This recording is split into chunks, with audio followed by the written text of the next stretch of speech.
What's up, everybody? Welcome back to the channel. Today, we're starting a new series about defensive alignments, and we're starting off with the 4-3. This is going to focus primarily on how the defensive front aligns to offensive formations. But to start with that, you have to understand the numbers behind what I'm going to say. So, the outside shoulder of the tight end, if the defensive line is in there, or where a tight end would be, is called a 9 technique. Head up the tight end is going to be a 6. Inside eye of the tight end will be a 7. Outside shoulder of the tackle is a 5. Head up the tackle is a 4. Inside eye of the tackle is a 4-eye. Outside shoulder of the guard is a 3. Head up the guard is a 2. Inside eye of the guard is a 2-eye. Inside shoulder of the center is going to be a 1.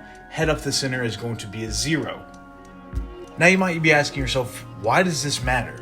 Madden doesn't really matter. There's not a lot of grounding in traditional football. Well, for me, I try to play as sim as possible, and part of that journey is understanding what I like to run against certain fronts. For instance, if I'm running trap, I like to run trap against a 3 technique. Like, I always flip the play to run at the 3 technique because it gives the guard more time to get there, and there's less of a chance of a squeeze. So, let's move on to the next part, which is going to be how the 4-3 aligns. We're going to start off with 4-3 normal. Now, that's relatively simple. You're going to get a 5, a 1, a 3, and a 5. This is an extremely basic formation. I'm sure we all ran it in Pee Wee. It was great. You know, you got the Mike backer stacked over the center generally, and the other 2 backers are usually to the strength. It's going to be like a 5 technique over the tackle or a 3 technique on the backside. After the 4-3 normal, we have what's called the 4-3 under front. This front was primarily used by Seattle Seahawks a lot back in their Legion of Boom days. They were really good with this because they had such a strong secondary. They could play cover 3 and cover 1. But the defensive front is as follows, and this is going to be to the tight end side.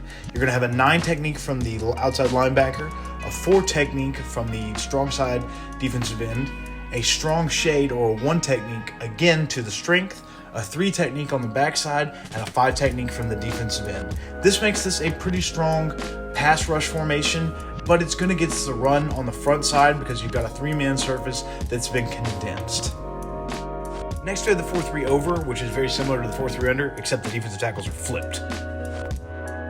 This formation you're going to get to see used a lot in San Francisco and by the New York Jets. This is going to be the 4-3 wide 9. This is primarily going to be a pass rush formation.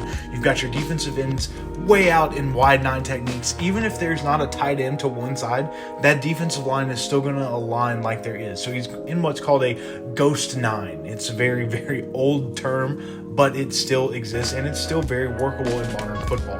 Now, this is obviously a formation that gives up a lot to the interior run, but it's hard to run outside because the defensive ends tend to, and this is the actual term, trample their run game on the way to the passer.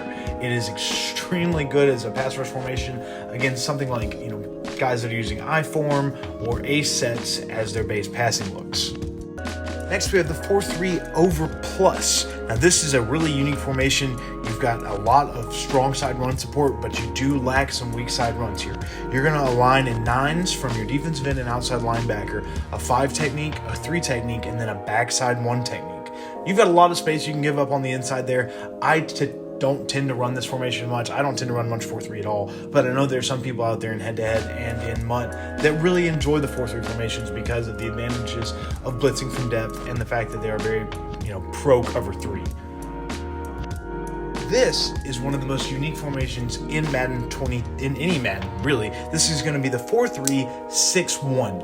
In very old football playbooks, you'll see this called a 6-1 diamond. It was primarily used as an attempt to stop the triple option. But as the game modernized, the Patriots used the same defense to absolutely wreck the outside zone plays in the Super Bowl against the Rams, the second Super Bowl against the Rams.